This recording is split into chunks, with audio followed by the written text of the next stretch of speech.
There is no antidote. There is no antidote. There is no antidote. There is no antidote. There is no antidote. There is no antidote. There is no antidote.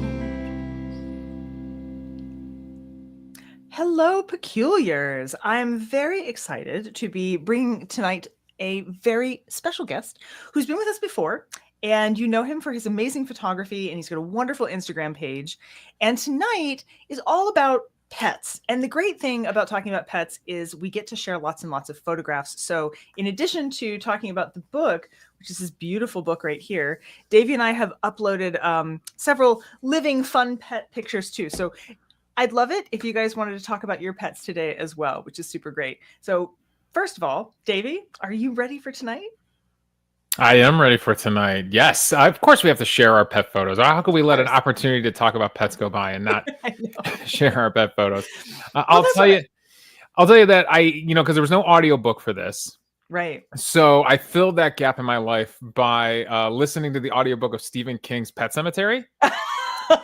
Which I don't know why I tortured myself like that. Like it's especially at the stage of life I'm at with small children. Like I don't know why I tortured myself like that. I don't know why you did that, but dude. yeah, I don't know. But is that going to be the film that we're going to be doing? No, that we were talking about it, but we're going to do a different film for March. But if you want at the end for the last 2 minutes, I could do my book review of Stephen King's Pet Cemetery. Oh, okay. I like that idea. Well, one of the things that people said a lot as we were preparing for this was that they were worried. They were like, "Oh, I'm grieving too. I'm a little bit worried about reading a book about pet death." But actually, this isn't a book about pet death so much as a celebration of pet life and the history of cemeteries, the history of pet cemeteries, which is just amazing. And it's absolutely a gorgeous book. Leanne just said this. Leanne's popped into the chat. She said the hardback book is gorgeous, and it is. Like, you guys, it's so well put together. I think I mentioned it in the promo video. It's just art. It's an absolute. It's really gorgeous, and I think it's a book to love, to keep loving. So, without further ado, allow us to introduce our guest tonight, Paul Koudounaris. Hi, everybody. Hi, Davey. Hi, Brandy.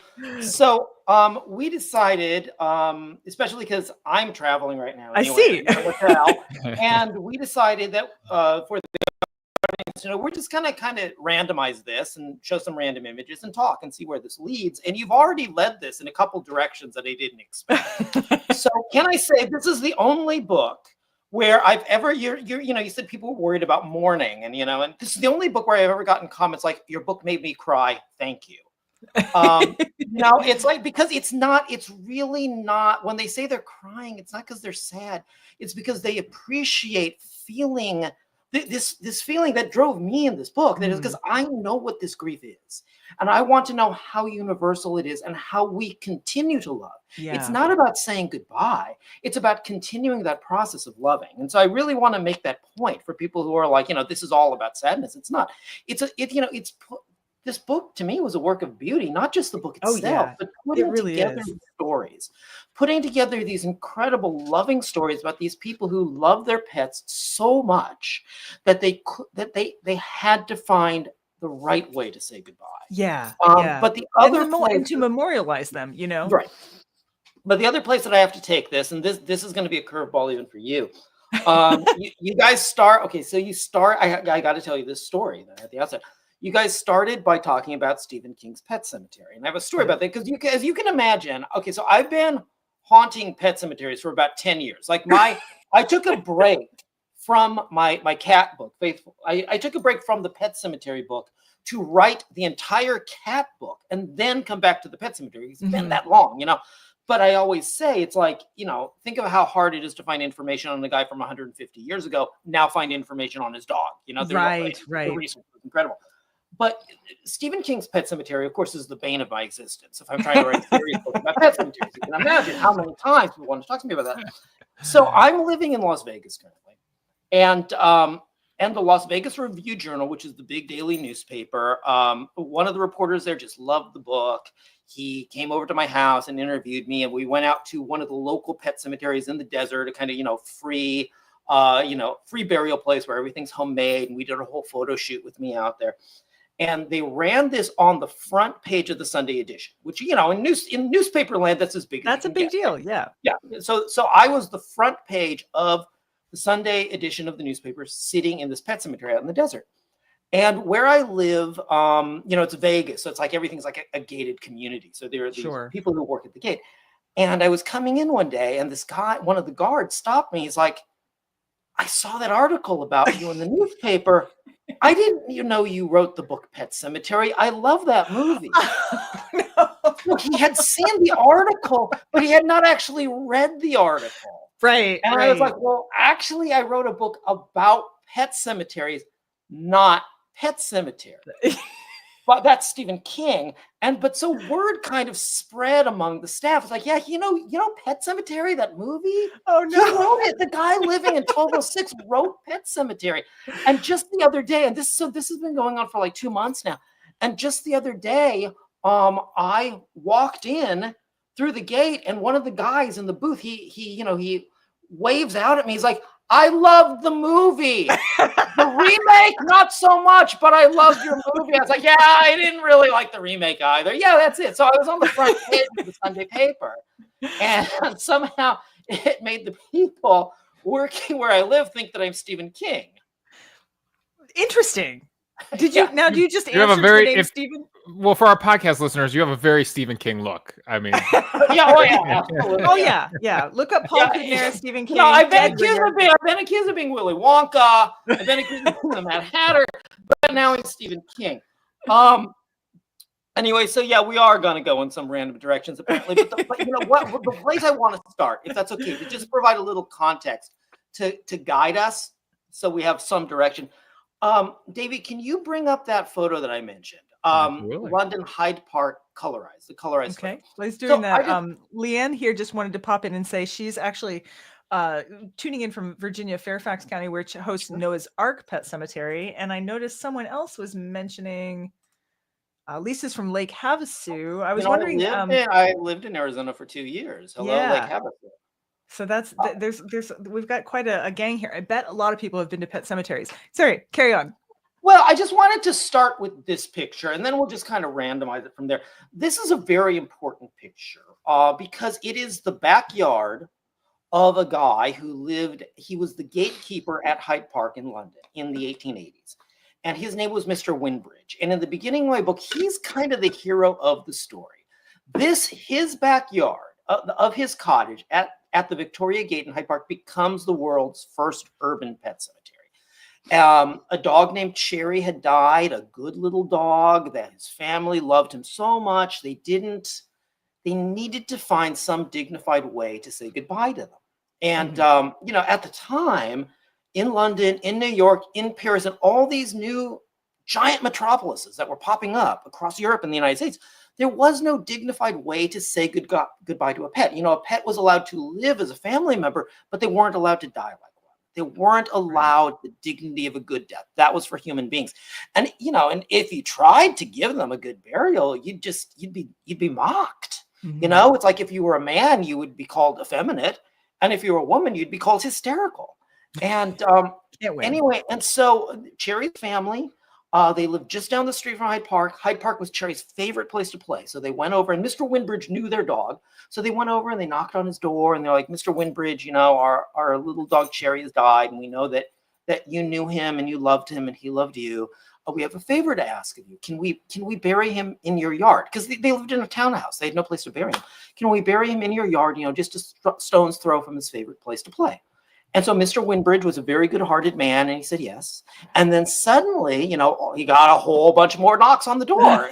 Everybody had this problem. It's like, "Hey, we heard you buried Cherry. Can you bury Prince? Hey, we heard you buried Prince and Cherry. Can you bury Fluffy?" And eventually, this man's backyard becomes the world's first urban pet cemetery. He had room for 300 graves, and he was burying them 3 deep. So he had about up to 1,000 animals. Wow. And it's still there today if you're interested. Cherry's grave is gone. The stone eventually broke over time, but a lot of these that you see pictured here I've been there, and there are a lot of photos of the current gravestones still standing in my book. But you might be wondering then, okay, well, we're going to stop on that one too. Hold on, keep that one up. That one's in there. Yeah, no, keep that one in there. So, so you may be wondering though, if what were people doing before Cherry? Well, before and here's the heartbreaking thing, and this is why this had to happen. First of all, nowadays when a pet dies, what do most people do? They cremate them typically, don't they? Exactly. Yeah. But this because you've worked on death. Cremation itself has a history. By the 1880s, we were barely cremating people. And there were no crematories that would handle pets. Because think about this. If you wanted to cremate your grandfather and found out that crematory had been handling dogs, that would cost them business. Right. So rats in the kitchen. Very hard to get a pet cremated. And so what you would have to do is, if you were, you'd toss your dog in a river, your cat, you'd put it in the garbage, or what you were supposed to do is take them to a renting facility. So this body, this precious envelope that had held your beloved dog, your beloved cat, your beloved parrot would be tossed in this vat with broken down horses and cows to be boiled up and made into fertilizer or glue or something. And that's just not the way you say goodbye to a beloved pet. No, it's not.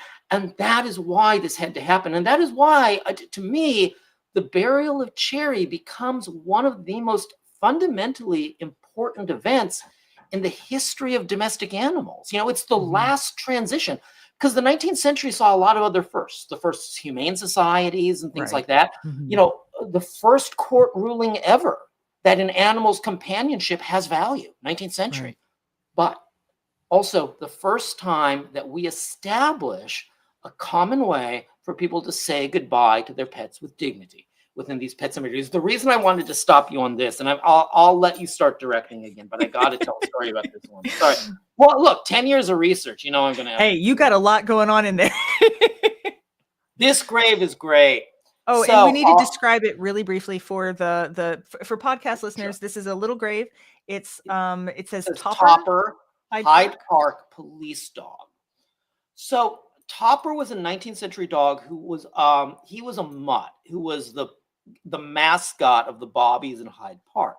Now, what I'm talking about so far, these burials of Cherry, and then Prince was another dog who came after him, and these other dogs that started getting buried in Mr. Winbridge's yard, they were all purebreds.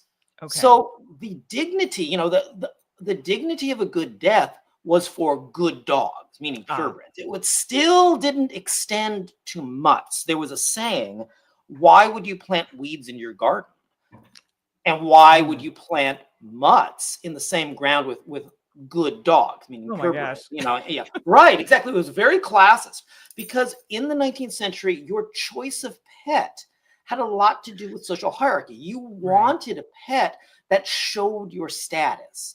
And so pet keeping itself was a kind of status symbol. The Pomeranians in England, that was a big, I believe Pomeranians was kind of like a very high status kind of animal at one point. Well, you wanted a purebred. It didn't have to be a certain kind, but you wanted a purebred. So Topper, this dog was an absolute, from the get-go, mutt, mongrel, nothing, dirty dog who the police liked, and they took him as a mascot.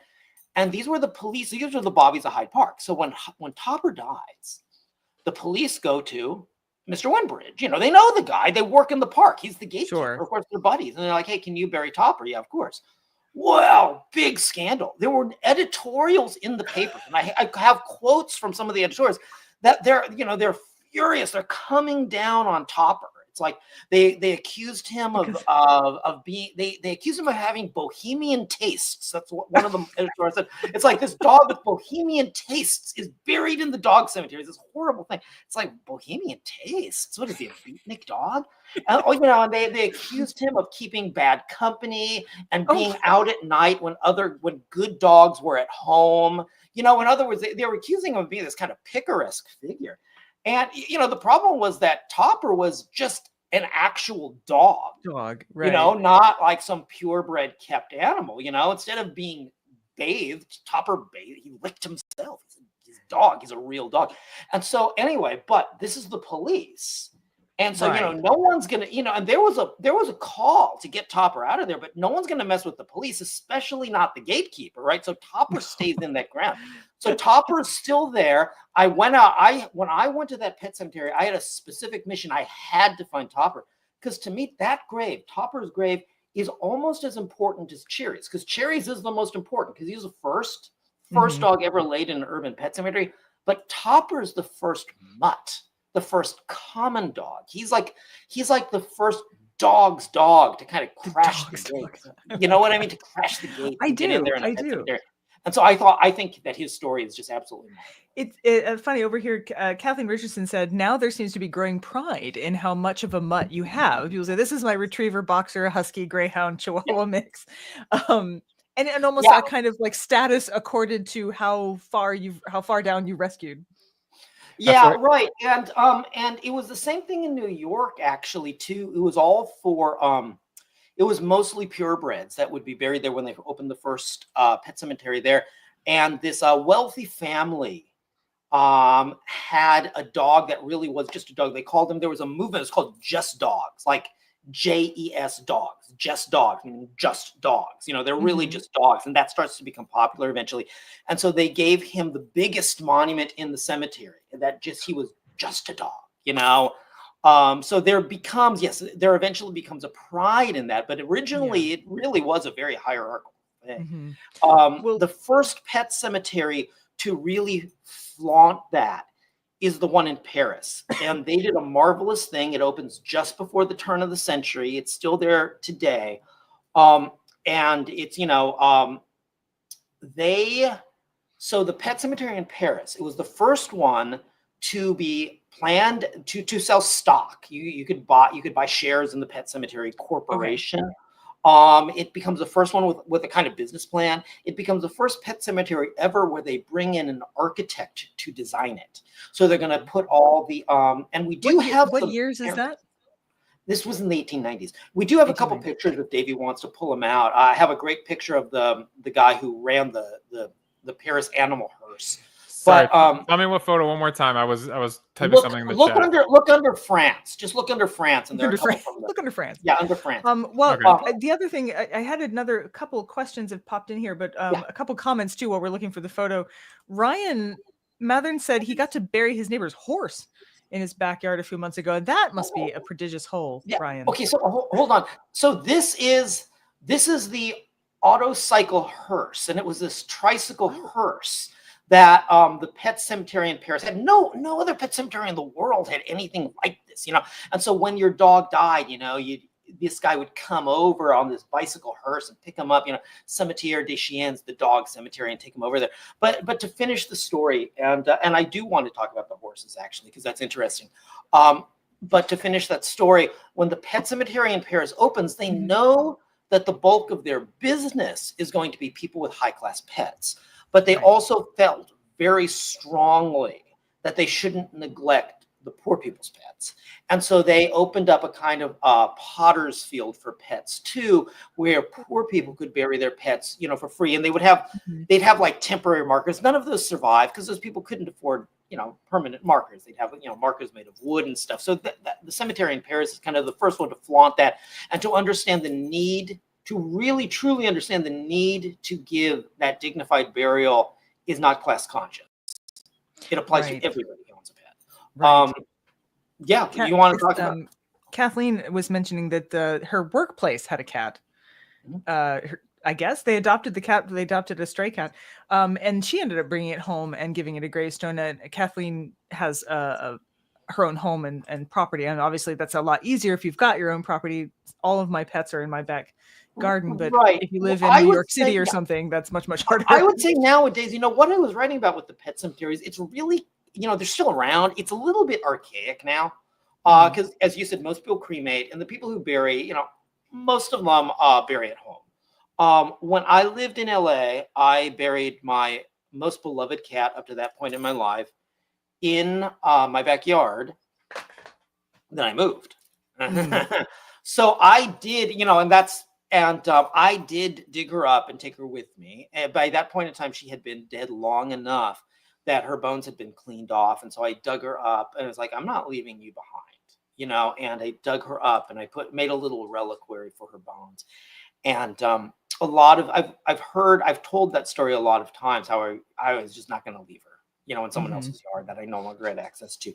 And I've heard from a lot of people telling me they wish they had done that. And so it's something to consider, if you're moving, you've got a pet back there. Jackie has just said, she said, I do private cremation so I can bring the ashes home as she lives in an apartment and moves. Yeah. That way they're always near her. And she says she doesn't feel at peace or whole until she gets the ashes back. And actually, most of my pets have been cremated. Partly, I had a rather large dog at one point, and it was problematic to bury. Sure. But I do have them in my garden, and I have wondered about that. Like, oh yeah, there is that possibility that if you leave the place, what next? Leanne shares, you had a baby alligator? How did you have a baby alligator, Leanne? Buried my baby alligator in aluminum foil under my bedroom window. Oh, she was 10. She was 10 years old. I don't know how. I didn't have a baby alligator when I was 10. I wasn't 11. I was 11 when I had a baby alligator. So I don't know. You know what she means. No, you know what? Let me say this too, because there's another direction. Because mostly it seems like, so far we're really talking about, dogs and cats, because that's what we expect. But part of the thing that was so beautiful about this research and about visiting all these cemeteries was the multiplicity of kinds of pets that you could find, that the kinds of animals that do receive love, because, we think of animals, of course, first and foremost, that have been bred to be domesticated and live with us, but people can love any kind of animal, that bond. I have found, so the smallest grave that is preserved is for a bee, and that's in Paris. This is a great grave, by the way.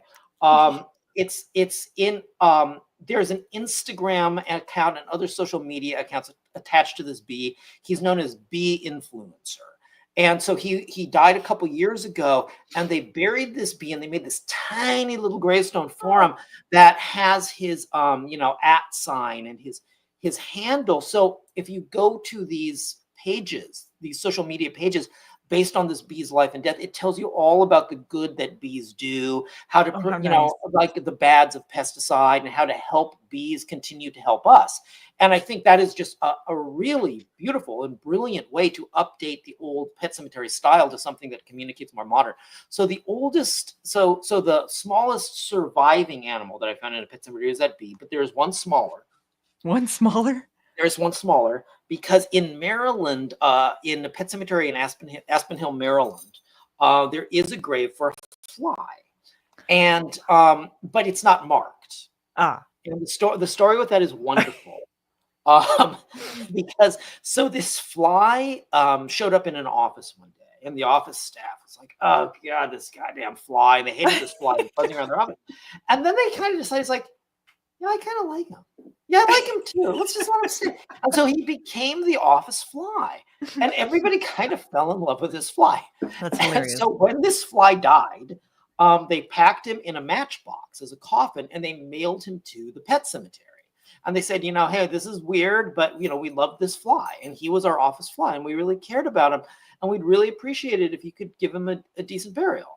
And so the fly was buried, but they didn't include any money for a headstone. So there's only like an approximate. People don't know exactly where the fly is. And of course, good luck finding it. He was buried in a matchbox. Yeah, it's a little late for that, probably. But and the largest animal I ever found in a pet cemetery is an elephant. So it really, unless someone buries a whale, that's about as big as you're going to get. Giraffe, maybe, in terms of height, I suppose. Giraffe, maybe. Yeah. So and there are stories. I mean, actually, I don't know where the famous giraffe that got brought to the menagerie in England. I don't know where he's buried, but he's probably got a grave somewhere, I assume. Is he buried, or is he? I don't know. That's a good question. I don't know if he's articulated somewhere.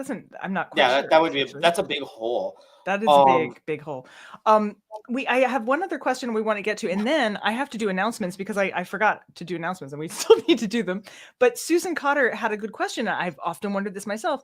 Do people at I don't know I forget which cemetery we were talking about at the moment that this question came in, but do they put them in a casket or a container, or are in the original cemetery, or were animals just buried in the ground. Well, you can't. I mean, that's another expense that's up to you. Mhm. And so that's always been, there is actually a casket company that makes animal caskets in Michigan, in the Upper Peninsula of Michigan. And they used to do tours of their factory. So that is an option at the time. In the early days, of course, there were no caskets for dogs and cats. And so they would either do a make do, or if you wanted a casket, you would just use an infant casket, right? That okay, yeah. I wasn't thinking about that, but you have a You can use point. an infant casket, but there are all kinds of other stories about people using like a typewriter box for a small dog and things like that. Right. For me, because after I dug up the one cat and made a reliquary for her bones, I've brought in others. Right, exactly. Pet caskets. That's them. Huh, they're in the Upper Peninsula. Yeah, they're Upper Peninsula in Michigan. And anyway, since that time, I've continued, burying my animals temporarily and then taking their bones back after a few years after they're processed. So I make a point of not wrapping them in anything. I It's see. easier than for the ground to process. Sure. process When quickly. so Bart, who was our very first mascot, and we have Wallace and Darwin now are our mascots, but our very first Peculiar Book Club mascot, Bart, when he passed, we actually we just wrapped him in cloth actually for the burial in the backyard. And he has a little cat statue actually over top of him. So Well, also, if you wrapping them in a cloth is a good idea if you want to get all the bones. Like usually for me, I just want the skull and I can build a reliquary out of it. But if you wanted to like re-articulate the animal, you actually would want to wrap it in something to keep the smaller bones from falling out. right. All right, so we've got some more questions coming in, and I'm starring them as we go, but we're going to stop and we're going to do some announcements because I forgot about that. I tend to do, we just jumped right in. It was so exciting. So there are a couple new things coming your way, and I didn't actually get them up on the slides, but that's okay. I can tell you about them. First of all is if you can meet us on social, we have lots of social media.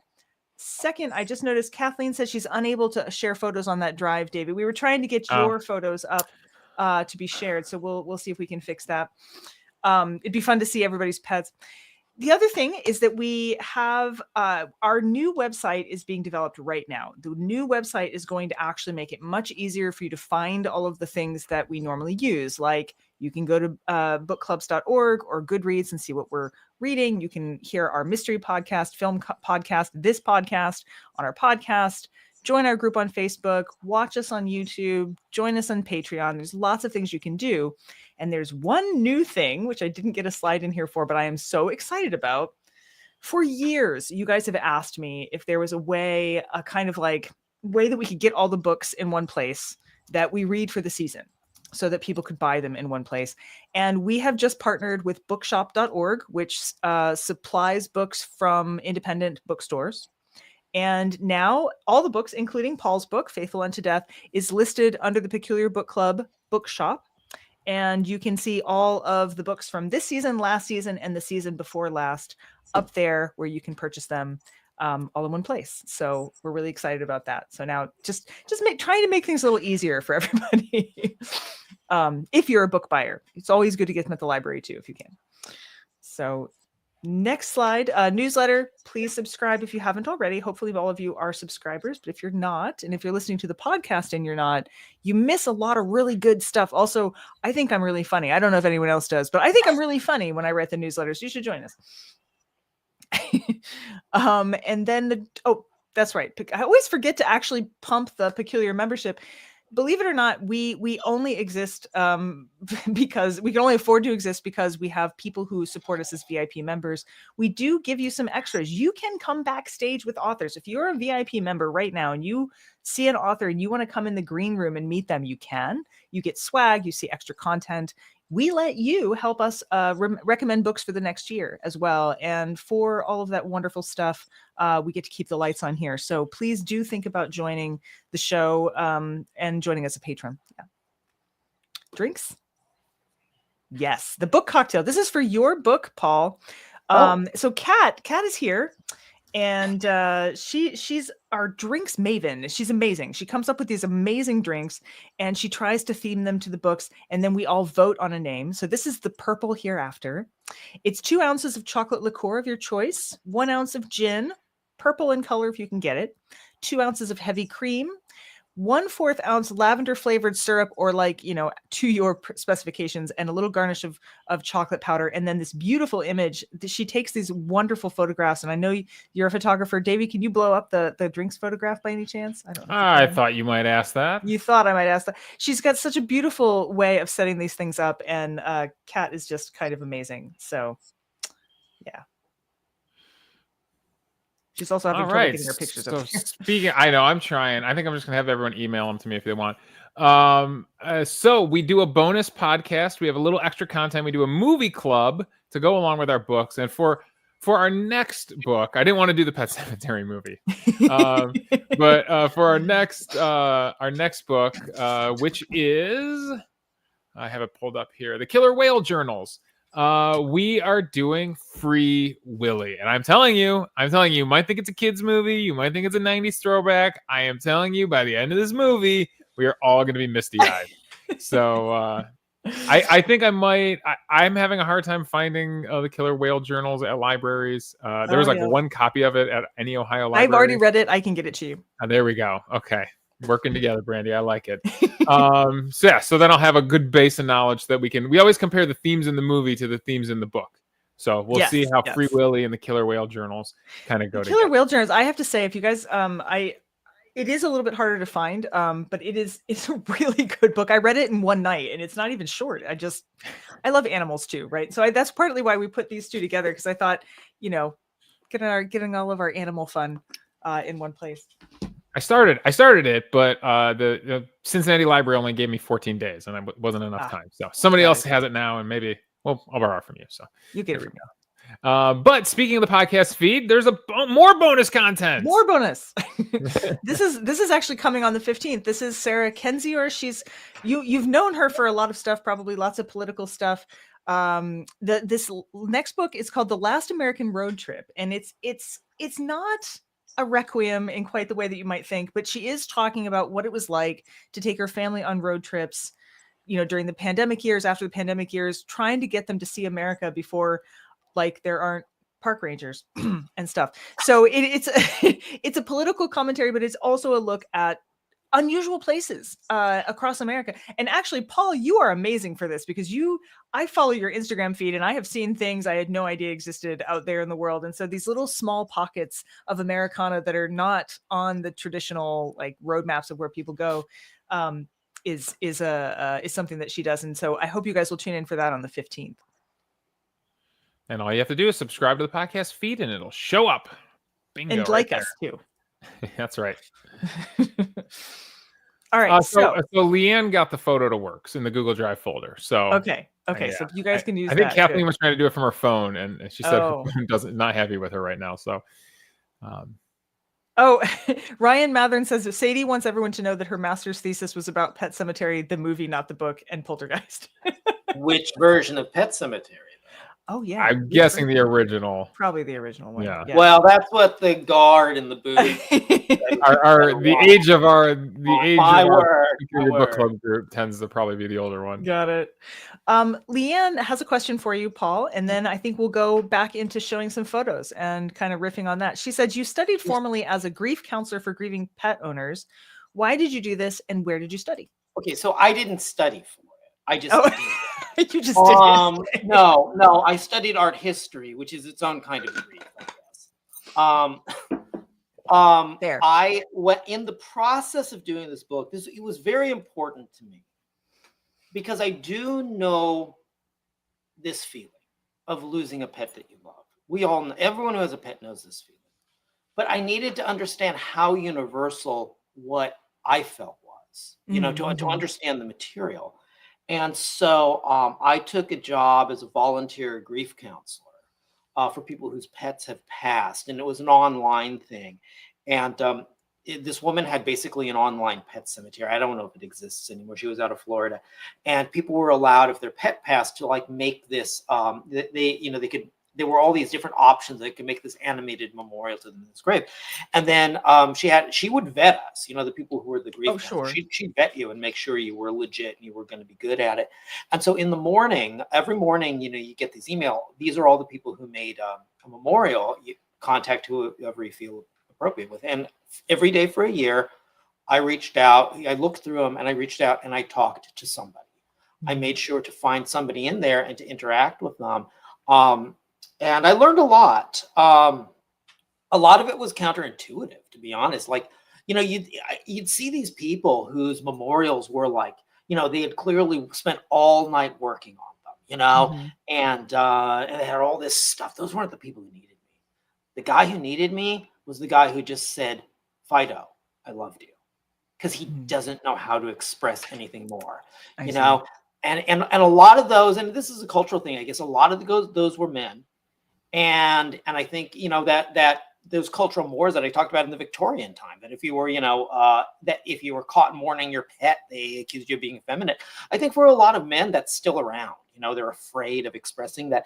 And so if I saw those guys, I'd be like, yeah, that guy needs me. And I'd contact those guys. And I would wind up in, hours long discussions with these guys, and telling them it's okay. It's really okay. People do understand this was a family member. It's okay to be as sad or more sad than when your uncle died. It's okay. This was a family member. That love is real.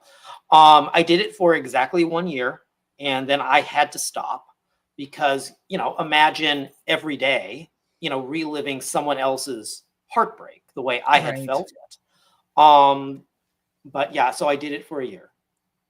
That's amazing, though. I mean, I think that it's, I don't think I would be any good at it myself. But I mean, some of it's probably the autism, but I do think that like grief is so personal, right? It's a very personal thing and you can't do it wrong, but it's hard, I think, sometimes to enter into other people's grief. Okay. So in the process of doing this, like I said, there's a reason it took all these years to put this book together. I read probably every book about mourning pets, every book about grief. And I can tell you, I hated all of them because you can't tell someone how to mourn. You're exactly right. And when I was doing that job, I never tried to direct someone in their mourning. I tried to support them and allowed them to come to a place where they could mourn in a productive and healing way and express themselves, express that part of themselves that was hurt. I never tried to direct them. You can't. No, you're right. So let's, Davey, throw us up another image. Let's see what we can talk about. We're way beyond the halfway point. Do we want to do some charming disaster? We don't have a song for this one, do we? Or do we? I thought we did. Oh, maybe it's for next. Is it supposed to be for next week? I pulled up a song for them, but we can keep talking. Okay, let me go look at it while we're talking. Throw up another photo. I'm gonna leave for a quick minute and go look, and then let's see. We'll go back. We'll go back to slide 1 and see where it takes us. I love this. I love this picture. This is from a pet cemetery in the desert in Arizona, outside of a town called Ajo. The thing that I love about pet cemeteries is there's not an orthodoxy in the way we talk to our deceased pets, the way there is with humans, because with humans, we always have to have this veneer of respectability, and everything's always a little bit colder than we'd like and maybe a little standoffish. It's not that way with pets. And with pets, the cruder, the better. Because it just seems more expressive and more honest. And so this one is for a dog named Ringo. I found it at this desert pet cemetery. It's, the homemade wooden crosses. Everybody loved you except Uncle Ted. Yeah, fuck Uncle Ted. Ringo it says, Ringo, you were the best dog. Everybody loved you. Let me make it bigger so everyone, that's as big as I can make it if you can read it. That is beautiful to me because, you would never go into a human cemetery. You never go to Forest Lawn in LA and say, right, fuck Uncle Ted on a gravestone. The ethics of, our relationship with the human dead don't allow that, but they allow it with animals. You might want to say fuck Uncle Ted in a human cemetery, but you wouldn't. But you can say that in a pet cemetery, and it's not inappropriate. It just makes it all the better. It just brings a cheer. It's like, yeah, you love your dog more than Uncle Ted. Right on, buddy. And that's why I loved graves like this. Do you think the wooden cross is because all these animals are Catholic, or do you think that's just like a symbol of? You think it's just a symbol of death at this point? Do people just associate the wooden cross with? It's a symbol of death. I don't know that any of these people who bury the animals are themselves fairly religious. There are a lot of graves you'll find in more standard pet cemeteries that have a Star of David on them. And Yeah, I remember a guy was laughing about it once. He was like, "It's so ridiculous to think that their dog, practices Judaism." It's like, it's not actually any more ridiculous than putting a cross over your dog's Yeah. grave. No, that's true. Your That's true. dog's not Christian either. Hey, Kenobi gets a present on Christmas and Hanukkah, so he Yeah, gets so both. he's good. He's in good shape. And in fact, to go back to something we were talking about earlier, at that first pet cemetery in Paris, when they opened, they did make a concession with the Catholic Church to not allow religious insignia on the graves, because the I see. church itself came to them and said, "Well, we see what you're doing. We think it would be inappropriate to make the graves look too much like human graves and to kind of mistake all this stuff." So the church came to them and said they wouldn't give them a hard time if they agreed to not allow religious symbols on the graves, Oh, that's because interesting. the church didn't like it. Right. Well, it turns out that Davey was right, and there is a song today, which is, sorry, Davey, I totally thought it was for next week. So there is a song for today, and it is about the snake. And I see Leanne Weiberg has apparently also sent a picture of a snake, Cornelius, a king corn snake. And it looks to me that we have a black snake song in our repertoire for your show tonight, Paul. So without further ado, I'd rather have that than white snake. Oh, hello, peculiars. It's us, Charming Disaster. Lord knows we love our pets. And by pets, of course, we mean familiars. But who is whose familiar? This song is called Black Snake. From our album, Spells and Rituals.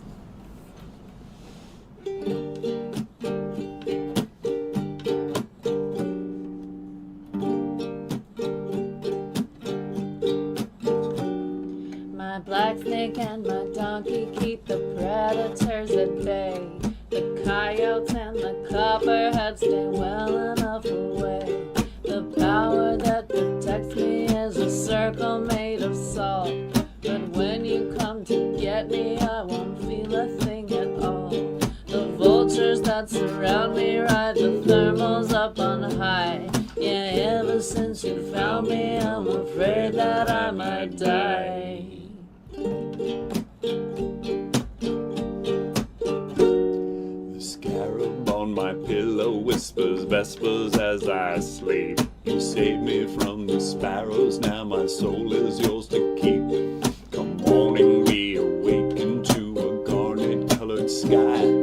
The mirror cracked and broken, making X's of my eyes. I can't turn away the darkness, so instead I hold you tight. Yeah, ever since you found me, I'm afraid that I might die. Light the fire, sing the song.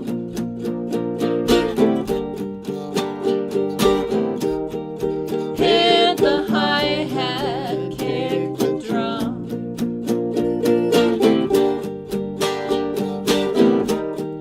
Secret language on the tongue.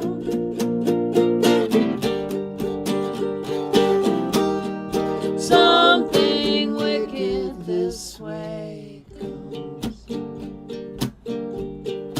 There's a light without any heat. It shines just for me, my love. Shines just for me. There's a night without a moon. It comes just for you, my love. Comes just for you.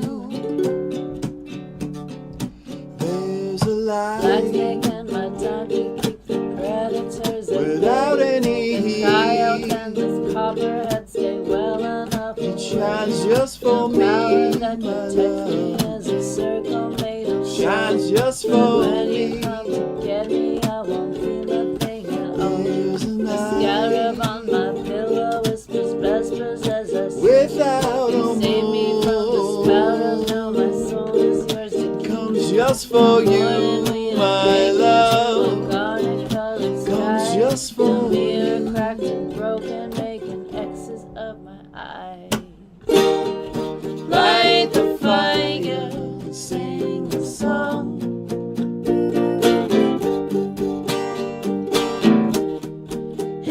hit the hi-hat, kick the drum.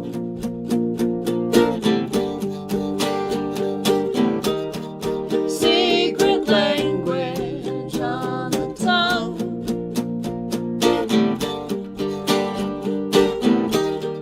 Something wicked this way comes.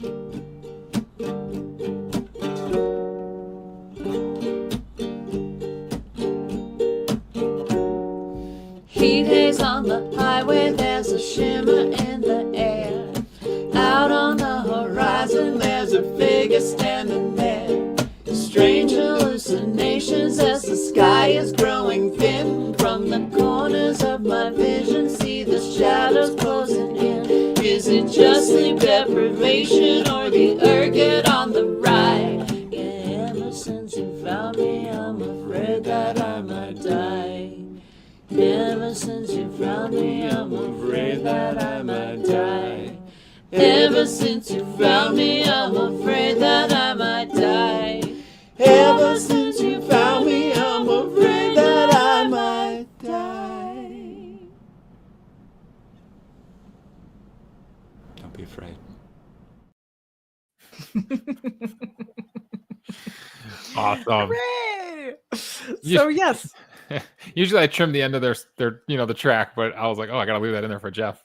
yeah. Don't be afraid.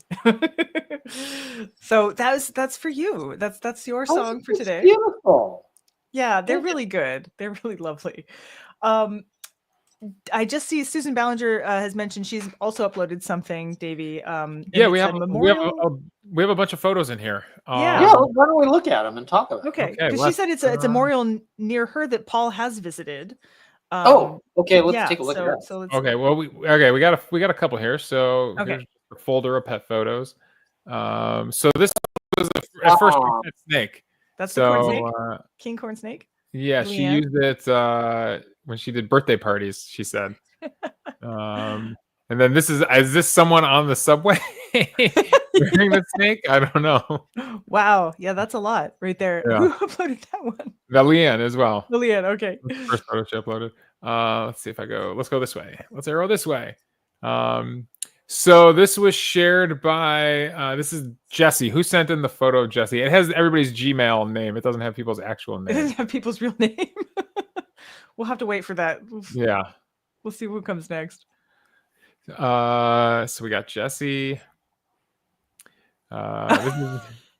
This was who shared this. I guess I should just go this way. Yeah, H. Hirscher. I don't know who this is. So if this is You your guys cat, have different names. but a very I don't know, how would you describe this to our audio listeners?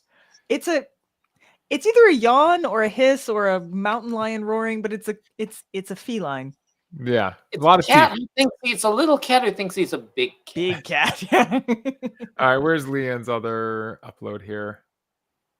I thought there was another one. Oh, Well, Susan- it was Susan Ballinger who Susan had Ballinger, the, yeah. So she said there was memorial. one. Oh Oh, my yeah. god. Okay, so this cat,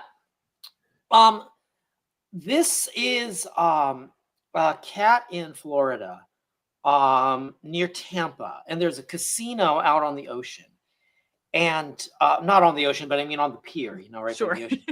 And, right, not a floating casino. Those exist too. Anyway, so this cat used to be the casino's cat. He was a stray, and when he died, they loved him, and so yeah, Morris the casino cat. And when he died, they built this little memorial. They called it his mansion by the sea. This little memorial for him. And it says that on there. It says his mansion by the sea. And they put his ashes in there so he could permanently be at the casino, Aw. which was his home. And there's this beautiful bit of folklore on the beach out there that when they see those little sand devils swirl up on the beach, that it's him running on the sand. Oh, okay. He's It's running. ghost running on the sand. Aw. Yeah. Yes, I'm very familiar with that. I love Morris, and I love his story. There's another great story in Tampa. May I? Oh, please. Yeah. So Tampa had a pet cemetery run by the Humane Society, Okay. And a lot of pet cemeteries have been run by humane societies. And Makes societies. sense. That was the typical way of doing it. Yeah. And the early gravedigger was also the dog catcher. And that man was Colonel Tom Parker.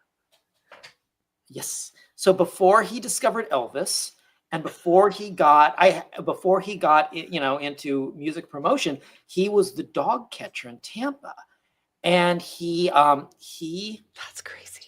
was the gravedigger for the pet cemetery. And because I went down to Tampa and I photographed Morris the casino cat's little statue, and then I went to the Humane Society and I took pictures of all the old receipts that are signed by Tom Parker for people's pets' graves. But the thing is, the Humane Society had to move, and so they had to empty out that cemetery. And so, they took all the old burials and they put them on the new property, kind of like a mass burial, this mass pit, and they no longer bury there. They have some of the old gravestones. But the reason I got into researching that pet cemetery and Tampa in general is because there was a very famous performing dog. His name was Bozo, the psychic dog, like Bozo the Clown, but this is before Bozo the Clown. And Bozo himself, that dog is an amazing story because Bozo entered a poker tournament in Texas and won the pot. What? He's a dog. Yeah, he cleaned out. You can find these old. You can train Kenobi to do this. You need to train Kenobi. Yeah. So Bozo was considered the real thing, like as a psychic dog, and he entered this poker tournament in Texas and cleaned up the pot. And Bozo was, he was a performing dog. I'm sure there was some trickery involved, but he was very, very famous at the time. He was a leading attraction among performing dogs, and Colonel Tom Parker buried him. But the reason I got into this is because of the Bozo story and the Bozo connection, because I didn't know they had moved the pet cemetery. And so when I got in touch with the people in Tampa, I was like, yeah, but I'm interested in Bozo. What happened to Bozo's grave? They're like, oh, it was empty. And I think, Tom Parker is a little bit of a dubious reputation. Mm-hmm. Do you think? I think maybe Tom Parker. That's him. Yeah, Bozo, the mind-reading dog. See if you can find the story about him winning the poker tournament in Texas. And anyway, I think. Do you think he lied about it? Who Bozo lied about being dead? No, Tom Parker. No, I think Tom Parker stole Bozo's body and sold it to somebody. Oh that's my why. God. That's why I think he just buried a casket full of rocks or something, because no one knew what happened to Bozo's grave. It was just, there was nothing in it. Gosh, was my understanding. Oh, okay. That's funny. Tom Parker's he has a dubious reputation, right? Well, at least does that mean that Elvis's grave is empty and that he sold Elvis too? I mean, there's always this possibility, right? Maybe he swapped Elvis and Bozo. Maybe Bozo's buried with Elvis. I don't know. Susan Cotter was the one with the chocolate lab. Jessie said, I wish I had a picture of her black lab dressed up like Ruth Bader Ginsburg with her lace collar. And then the yawning cat is mine. She's my constant companion, best supervisor ever. My cat supervised too. She also shared, Susan also shared a puppy photo there. Come on, look at that puppy face. Well, Davey, I know you put a couple of pictures up here as well of your critters. Do we get any other peculiar? Let's see. I think that's all of them. Okay. Oh, I think that's all of them. Yeah, we had to throw our animals in here. So there's Brandy's cats lounging in the sun in the window. Mm-hmm. Look at those two in front of the bookshelf, obviously. And I threw some good photos of Kenobi. I found him hiding behind the stuffed animals one night on the couch, just snuggled up there. This is him out hiking, and this is Brandywine Falls. If you're in the Cleveland area, Brandywine Falls. Mm-hmm.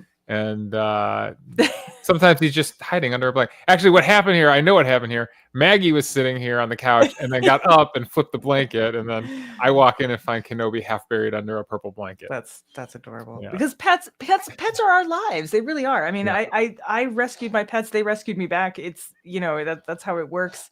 I love them so much. And I always say that, behind every grave, there's a story. And whether that was a story that touched millions of people, or or a dog like Bozo touched thousands of people, or whether it just touched one person, that story is important. And there was never any reason to deny them the dignity of a good death. That's what Exactly. that takes us back to the start. That's why Cherry's burial is so important to me. He was the first one. His death opened the first urban pet cemetery and set this precedent that has traveled around the world. Because it's not just in the United States and Europe. I've No, gone not around at the all. world, and I found pet cemeteries in every country that I've been to. There are different variations culturally on the way they might be handled. But what started there in London really does become universal. This insistence that an animal that has been loved deserves that love in return at their most frail moment at the end. Well, I think it's so important too, because I feel that we've separated ourselves from nature and the natural world so much, and you have the whole great chain of being bullshit and all that. And it's just a really, really beautiful thing to recognize our co-evolution, our co-life. We share this life with each other. Bonnie also had a yawning cat, and Susan said it's really great that we still do Zooms and have to see each other's pets 5 years after COVID. It's true. I think we all enjoy seeing pet. I don't think there's, people used to feel so guilty about it. Now everyone's like, oh, here's my pet on the Zoom. Okay, it just sort of breaks the tension. I'd rather see your pets than your babies. Babies they just look like little Winston Churchill. I'd rather see your dogs and cats. I love it. Someone asked me, they said, you don't call your cats your fur babies, do you? And I was like, those are my sons. So we've arrived, we're getting close to the end of the show, and there's something very important that we must do, which is the Davy quiz. So we must now. This episode is definitely going long. It is going a little bit I'm long. prepared, Sorry, guys. I know there's so much good stuff. So yes, Davy quiz time. So Paul, I look back, since you're the second time on the show here, I look back at what we quizzed you on last time, and you had a very unique quiz last time. Do you remember what we did? No.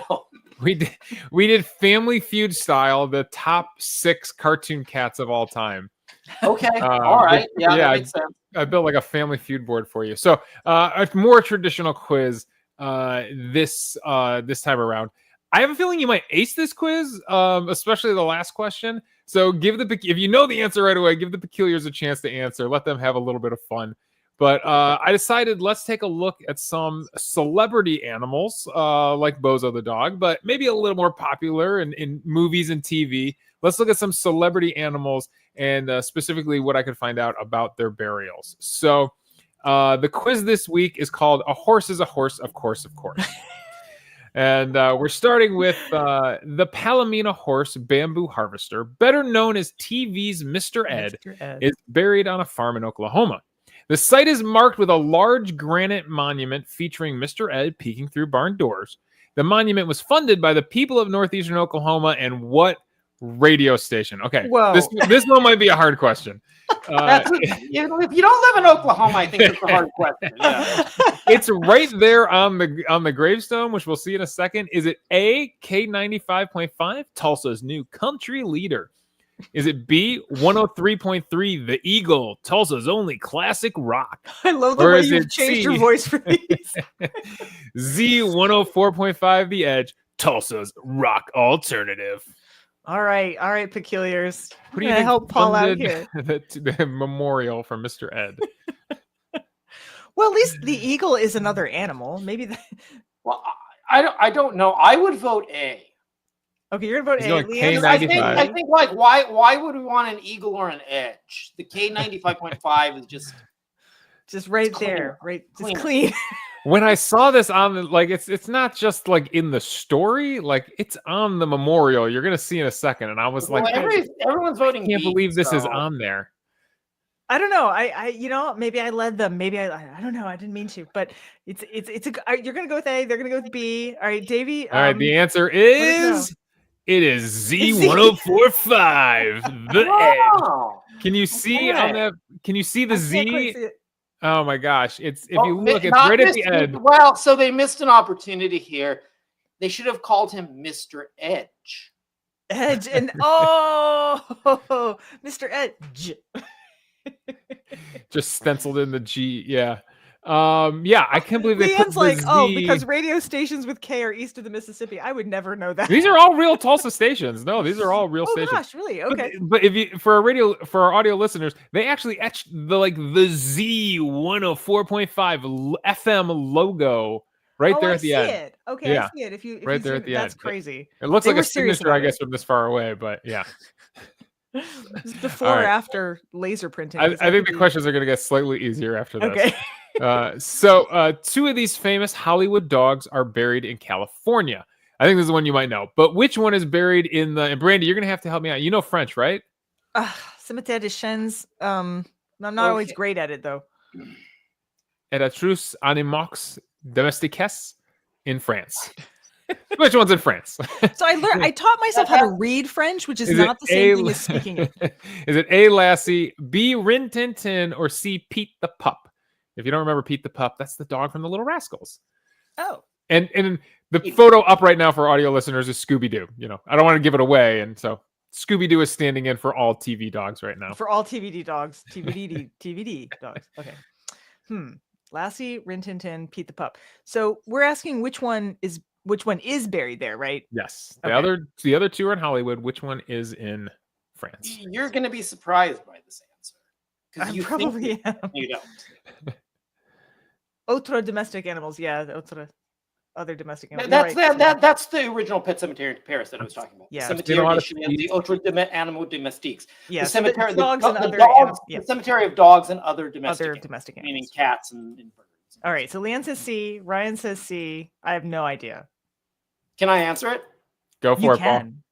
None of the above. None of them are, because you think Rin Tin Tin's buried there, but he's not. Uh-oh. And that's in my book. Hold on, because Oh. the entire internet is wrong. Oh no! Let me no. tell Okay, you wait, about let's this. hear I it. spent years tracking this down. I try to So- fact I check love this it. stuff, but Yeah, no, I got to read the book. So yeah, that's his grave in Paris, except he's not buried there. So Rin Tin Tin died in the 30s. He was originally buried in his owner, Lee Duncan's backyard in Beverly Hills. Now there's a grave for him in Paris. Even in the Rin Tin Tin biographies, they talk about, well, Rin Tin Tin's buried in Paris, just no one knows how he got there. There's no record of it being sent. There's no record of him being received. In Lee Duncan's archives, which are in Riverside, California, there is not a single piece of correspondence between Lee Duncan and this cemetery. So how does that dog's body get there? Let me tell you what I finally found it. Okay. So there was the first time Rin Tin Tin is ever mentioned being buried in Paris is in the 40s, so over a decade after he died. It turns out there was a French comic actor named Teddy Michaud. Teddy Michaud got himself a German Shepherd and started training him for the screen, and he named that dog Rin Tin Tin. He got him a couple minor roles in movies. When his dog dies in the 40s, hence the reason the first time it's Rin Tin Tin's ever mentioned being buried in that cemetery is in the 40s, he was buried at that plot. And so, and I found the obituary for Teddy Michaud's Rin Tin Tin. Now, Teddy Michaud was a scammer. Teddy Michaud claimed that his Rin Tin Tin was the son of the original Rin Tin Tin mated with a Brazilian wolf. Doesn't work that way. He's a scammer. And in fact, by the time Teddy Michaud's Rin Tin Tin was born, the original Rin Tin Tin was already dead. Teddy Michaud named his dog Rin Tin Tin and kind of, tried to blur the lines so he could confuse the situation and get his dog somewhere. It didn't work during his dog's life. It worked in the afterlife. In the afterlife. But and here's the interesting thing about this too, that the first time Rin Tin Tin is ever mentioned being in that cemetery, there's an article in a French newspaper in the late 1940s, I think it was 48, and it mentions all the famous animals that are buried in that cemetery. And like in the last paragraph, it says, oh, Rin Tin Tin is buried there as well, that dog from the movies. And you'd think, okay, this is the most famous dog who's ever lived. Wouldn't that be the first dog you mention in the whole story? It's like, that's weird. It's because they knew at the time it was the other Rin Tin Tin. But, people talk. And it's like, hey, Rin Tin Tin's buried in that cemetery. Rin Tin Tin, the movie dog, yeah. And then the internet takes over and blah, blah, blah. And so it turns into the Leanne Weiberg says the world is ever so much better because of Paul's fortitude. This grave you're seeing, that's not the original grave. I found a picture of the original grave. It was just a little plaque that said, Rin Tin Tin, a good dog. And now this is Rin Tin Tin, star of the screen. Because eventually Rin Tin Tin's fans were like, well, how come the most famous dog ever doesn't have a better grave? And so people, it becomes a self-fulfilling prophecy. Eventually he gets a better grave and starts looking like a real grave for Rin Tin Tin. One of the other funny things, amazing things about this. So, I'm so glad I got this wrong. This is better than getting it right. Yeah. So, it's funny because there is Susan Orlean, who's a big author, way bigger than any of us will ever be. I mean, she's a famous author, and she wrote a very good biography of Rin Tin Tin and Lee Duncan, but she blew the grave part because she didn't know. And I tried to talk to her, and she wouldn't talk to me anymore. When I said, I don't think that's really the grave, I started working on this stuff. So she didn't ask the daughter, and I don't know why no one's ever asked. Lee Duncan's daughter's still alive, or she was a couple years ago when I called her when I was finishing the book. She's very old now. And I was like, wait a minute, Duncan had a daughter. And so I wound up tracking her down. You can find anybody on the internet now. And I got her home phone number in Florida. And I called her up, and this old lady answers the phone. And she says, I was like, hi, ma'am. Sorry to bother you, in your day. Are you're the daughter of Lee Duncan, the famous Hollywood animal trainer? And she seemed confused, It's like, yes. It's like, so I'm working on a book about pet cemeteries. There's a story that your father who originally buried Rin Tin Tin in the backyard, at some point in time exhumed him and sent his body to France. And she just said, yeah, that's the stupidest thing I've ever heard. Like, I know, and I can prove it's wrong. And all she said was, yeah, good for you. In case anybody doesn't know, the reason France is connected to Rin Tin Tin is because that's where he was found. Yeah, that's where he was born. Yeah, he was found by an American soldier. Yeah. So hold on a second. So this is another interesting part of the story. So Rin Tin Tin, for those who don't know this, Rin Tin Tin was originally a war dog. He was a war puppy. He was the Germans, the reason they're called German Shepherds is because the Germans had them. And in the United States, we just called them police dogs for a long time because they were very rare. And the Germans had them as military and dogs. And when the Germans were retreating from France in World War I, an American GI who was Lee Duncan, who wanted to get into dog training anyway, he really liked dogs. He found this bombed out German kennel that they had left behind when they were retreating. And there were 2 German Shepherd puppies, and they were very rare in the United States. And so he's like, I got to get these puppies back to the United States. So he takes both puppies. One of them, Rin Tin Tin's sister, dies, but Rin Tin Tin survives and becomes the most famous dog in the world. And so part of the story is when they ask, it's like, why on earth would Rin Tin Tin's body be in France anyway? The answer is always like, well, it's an ode to his patrimony because he was born in France. But wait a minute, he was a German war dog born in France. You know what I mean? That doesn't really, when you get into it, it breaks down. The whole story breaks down. Yeah. But no, so he was buried, and this gets better again, because he was buried in the backyard. I am fairly certain, after talking to Duncan's daughter and the research that I've done, I am fairly certain that he was never, Duncan lost that house soon after Rin Tin Tin died. Remember, the talkies killed the animal movies. The animal movies were great when they were silent films. When the talkies came in, we know the problem, the dogs can't talk. And so the talkies killed the animal movies. Lee Duncan wound up losing the house. It went into foreclosure soon after Rin Tin Tin died because he wasn't making any money anymore. And he wasn't making that much money the last couple of years of Rin Tin Tin's life because the animal movies were on the way out. So he lost the house.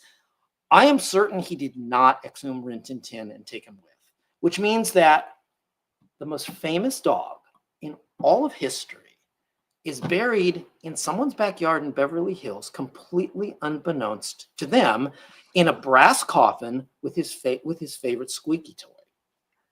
And when I had, I know the address of that house. When I was finishing this book, I had put an alert on that house on the realtor websites. And sure enough, when I was finishing this book, I got a message that the house I had put an alert on was for sale. It's like, you gotta be kidding. And at that point, I had moved out of LA and I was living in Arizona. I was like, all right, I know some realtors in LA. I'm going to call them. I'm going to, it's like, okay, we got a guy who might be interested in the house. He's a rich, eccentric guy, and he needs to do like a feng shui thing on the backyard and come with like a metal detector, to check the ley line. And then I started calling these, companies that make metal detectors. Like, okay, do you have a metal detector that could find a brass coffin 6 feet below the ground? And it's like, wait. And then he's like, stop it. No, because it's not my dog. Let sleeping dogs lie. It's like if Duncan made that decision to leave his dog at his house that dog knew as home, it's not my place to turn it into a zoo. I had a good enough story for my book even without finding the body. Right. So I left it alone. Though I kind of love the idea of you going around the yard with what would Leanne says, go over the yard with ground penetrating radar. I will now forever, even though you didn't do it, forever in my mind, I've decided you have. And so I'm going to, in my mind, have a picture of you out there doing this. I'm positive Rin Tintin's still in that backyard.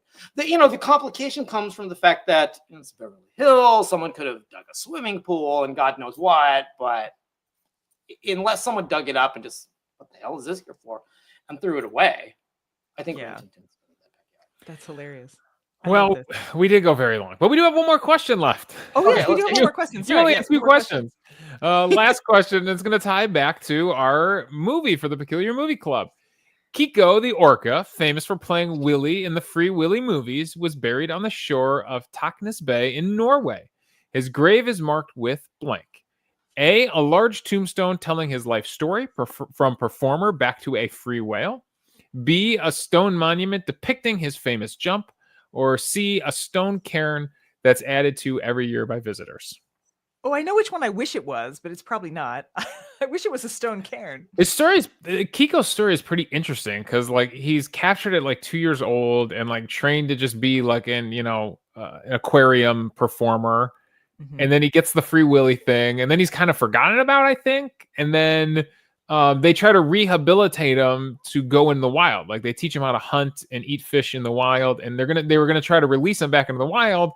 And when they were practicing, he actually did escape and got back out into the wild and just was like searching for people. Just like he crossed all the way to Norway and was like found people that were fans of his and took care of him and fed him. And like he never lost his affinity for people and being around people. It's very rare. One of the things the book that we're going to be reading says is that it's very rare that people that they can rewild them. So okay, so now we have to guess which one of these is. Leanne says B. I'd guess B. I don't know, but is it a stone monument depicting his famous jump? The answer is C. A stone cairn that's added to every year by visitors. Yeah. I like that better. That's actually much nicer. The actual ceremony, they said, was a quite private ceremony. Just 7 people that were just, the people taking care of him towards the end. Oh. Yep. There's Kiko. So, an interesting quiz for you. All right. This was great. I feel like we didn't get I know what I was hoping, Davey, is as we fade out, maybe we can just roll through some more of the photographs that are in the book just because they're really beautiful. And it's you guys really need to pick up this book. It's just a beautiful work of art. It really is. And partly because Paul, I love your photographs. I always have. I've been a big fan for a long time. But the book I feel like the book rises to the occasion of the photographs. And so if we could just kind of, as we fade out, maybe we could just throw some of the photos up there because it was wonderful. Absolutely wonderful having you back. I hope you'll come again. We all enjoyed having you. That means I have to write another book. I don't know. That does mean you have to write another book. At a place where, if you're weird, your family with some photos. I can't bring the music up while we do this, so okay. We'll just scroll through them. Mm-hmm, yeah. Mm-hmm. Well, I love that picture right there. You can shout out if you want to shout out what we're seeing. You Bishop, can. California. The first one was Bali. The second one was Bangkok. Bishop, California, and Bishop. Room 8. Calabasas, school cat. Calabasas, California. That's also Calabasas. The grave for a lion and his best friend, which was a tomcat. They're buried together. Winter Haven, California. Grave for a roadkill cat. Helsinki, Finland. I love that pet cemetery. That's gorgeous. Beautiful. Oh my god, that forest. There you go. Oh yeah, I know. Paris. Those are some fashionable women in Paris. Paris again. Paris. Paris, yeah. Oh, I like that one. Atlanta, Georgia. Let a little dog into your heart and tear it to pieces. Georgia, wonderful bitch with a sad ending. Lifestyle choice. London, that's Hyde Park. Hyde Park again. Yep, some more Hyde Park. Park. Yeah, we talked about it. Yeah, Yui. this is a very famous grave in Massachusetts for a cat. Dead in Massachusetts. Mexico. Juarez, Mexico. Oh, I like that one. Fort Benton, Oh, Montana. he's got a little statue. Fort Benton, Montana, yeah. Andy the Goose, tragic story of a goose that wore sneakers and was eventually murdered. This is it. Oh God, it's a long You story. guys need to get Next time, Paul's Yeah, on with the whole this story, is yeah. my own cat's grave out in the desert. She died Baba. about a month and a half ago. Yeah, that's my own cat's grave, and that's my other cat Walter at her graveside. We so enjoyed looking at Hartsdale, pictures of New her York, last time you old were here. archival photo. Hartsdale, New York. That's a nice one. Hartsdale, Look at New that. York. Yeah, little Queenie. dog. I had a dog named Queenie. Hartsdale, New York, grave for a lion. That was a kind of big early celebrity grave they had there.